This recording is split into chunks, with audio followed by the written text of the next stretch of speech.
کیونکہ اس آدمی کی وجہ سے بارش رکی ہوئی ہے، اور جب تک وہ باہر نہیں نکلتا بارش نہیں ہوگی۔ حضرت موسیٰ علیہ السلام نے عرض کیا، یا باری تعالیٰ، میں کمزور سا بندہ، میری آواز بھی ضعیف ہے، یہ لوگ 70,000 یا اس سے بھی زیادہ ہیں، میں ان تک اپنی آواز کیسے پہنچاؤں گا؟ جواب ملا، تیرا کام آواز دینا ہے، پہنچانا ہمارا کام ہے۔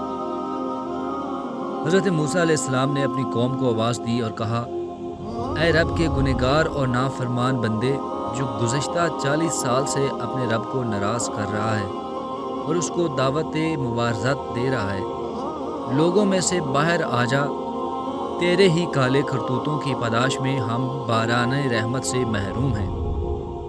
اس گنہگار بندے نے اپنے دائیں بائیں دیکھا، کوئی بھی اپنی جگہ سے نہ ہلا۔ وہ سمجھ گیا کہ وہی مطلوب ہے۔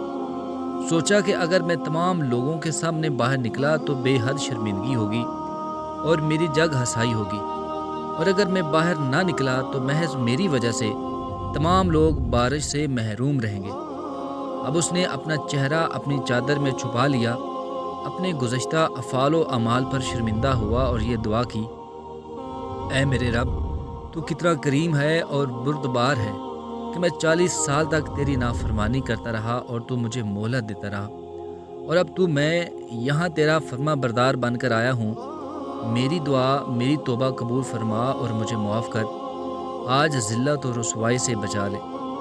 ابھی اس کی بات پوری نہیں ہوئی تھی کہ آسمان بادلوں سے بھر گیا اور موسلا دھار بارش شروع ہو گئی۔ اب حضرت موسیٰ علیہ السلام نے دوبارہ عرض کیا، یا الہی، آپ نے بارش کیسے برسانا شروع کر دی؟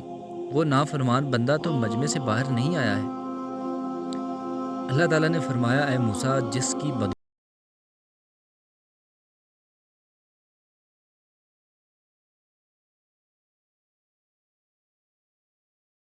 نے عرض کیا، یا اللہ، اس آدمی سے مجھے بھی ملا تاکہ میں اس کو دیکھ لوں۔